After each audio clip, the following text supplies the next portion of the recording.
טוב, ביקורת ממשלתית. לפעמים רק שתי המילים האלה מספיקות כדי להכניס ללחץ כמעט כל מעסיק. המחשבה הזאת שמישהו הולך לעבור על כל מסמך, שכל טעות קטנה יכולה פתאום להפוך לכנס ענק, זה לא פשוט. אבל מה קורה כשהמערכת עצמה טועה? אז בואו נראה איך סיפור שהתחיל כמו סיוט פוטנציאלי, הפך בסוף לניצחון מוחץ של ידע ומומחיות על פני בירוקרטיה. הכל מתחיל עם המספר הזה. תראו אותו. 41,130 שקלים. ורגע, כדי שזה יהיה ברור לגמרי, זה לא היה הכנס הכולל. ממש לא. זה היה הכנס הפוטנציאלי, על כל אחת משתי ההפרות הכי חמורות שהיו שם. אז תכפילו את זה ב2, ותתחילו לקבל תמונה של הבור הכלכלי שהמעסיק הזה עמד ליפול לתוכו. אוקיי, אז בואו נצלול פנימה ונבין מול מה בדיוק עמדו פה. הביקורת נגמרה, הדוח הראשוני מונח על השולחן, ובשביל המעסיק זה הרגיש פחות או יותר כמו כתב אישום. רשימה של הפרות לכאורה, שהצטברה לאיום פיננסי מאוד מאוד ממשי. אז מה היה שם? טוב, קודם כל, טענה לאי תשלום שכר מינימום. זאת, אתם יודעים, הפרה סופר בסיסית של זכויות עובד.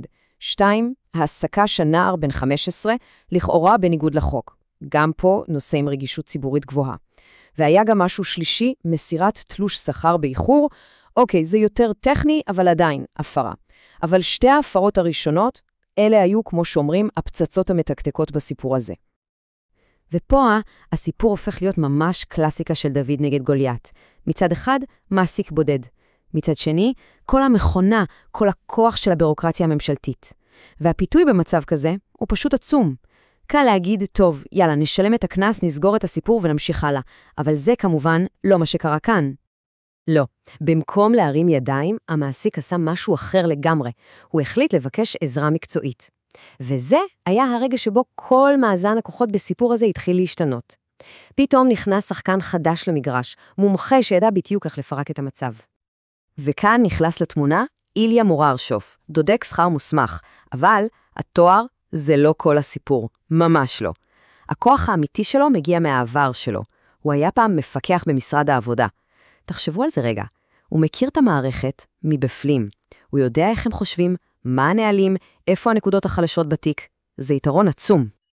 והנה, ציר הזמן הזה ממחיש כמה מהר המומחיות הזאת נכנסה לפעולה.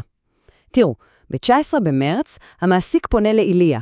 פחות מחודשיים עוברים, וב-4 במאי, בום, הממונה מקבל את רוב הטיעונים שלו ומבטל את ההפרות המרכזיות. אבל שימו לב, הסיפור לא נגמר. נשארה הפרה אחת על השולחן, והמאבק עליה נמשך כל הדרך עד נובמבר. אז כן, הניתוח המדויק של איליה עשה את העבודה, הוא בגדול. 2 מתוך 3 ההפרות, והכי חשוב, החמורות שבהן פשוט ירדו מהפרק. זאת הייתה הצלחה אדירה. אבל כמו שאמרנו, הקרב האחרון עוד היה לפניהם. נשארה משוכה אחת והיא הייתה, איך לומר, די עקשנית. ועכשיו אנחנו מגיעים לחלק המותח באמת. למרות הניצחון הגדול, הממונה פשוט לא ויתר. הוא התעקש על סעיף אחד אחרון שעמד בין המעסיק לבין סגירה נקייה של התיק. והשאלה הזאת פשוט ריחפה שם. מה עם ההפרעה האחרונה? האם אחרי כל העבודה הקשה, כל ההישג הזה, הסיפור עדיין הסתיים עם איזושהי הערה בתיק? איזה כנס קטן? זאת בדיוק הנקודה שבה רוב האנשים אולי היו אומרים, טוב, נו, שיהיה. זה מספיק טוב ומוותרים. אבל כאן, הניסיון של איליה בתור איש מערכת לשעבר פשוט זרח. הוא לא חשב, הוא היה בטוח. הוא ידע שגם בסעיף הזה לא הייתה שום הפרה. הוא פשוט לא הסכים לקבל ניצחון חלקי. הוא חזר לנתונים, בדק כל פרט, והכין תשובה סופית כזאת שאי אפשר יהיה להתווכח איתה. וההתעקשות הזאת היא זו שהביאה את הסיפור לסיומו. הניתוח הנוסף הזה הונח על שולחן הממונה, שפשוט נאלץ לבחון הכל מחדש. והתוצאה הייתה לא פחות ממדהימה. וזה, רבותיי, המשפט שחתם את כל הסיפור. ציטוט רשמי. הורה הממונה על ביטול ההתראה המינהלית שהוטלה בגין סעיף זה. במילים אחרות, אפילו האזהרה הכי קטנה שיכולה הייתה להישאר, נמחקה. כלום. זה היה ניצחון מוחלט. ההתעקשות, שהייתה מגובה בידע מבפנים, פשוט ניצחה. תראו רגע את ההשוואה הזאת. שחור על גבי לבן. הסיפור הזה התחיל עם איום ממשי של הפרות חמורות, כנסות של עשרות אלפי שקלים, ובאיך הוא נגמר? תיק סגור, 0 כנסות, 0 אזהרות, נדה. וזאת אולי הנקודה הכי חשובה כאן. המעסיק לא יצא עם איזו פשרה, עם הנחה. הוא יצא מהסיפור הזה נקי לגמרי. מבחינה רשמית, זה כאילו הביקורת הזאת מעולם לא מצא כלום. הכל נמחק. וכל הסיפור הזה משאיר אותנו עם שאלה אחת גדולה, שאולי רלוונטית לכל התמודדות מול מערכת גדולה.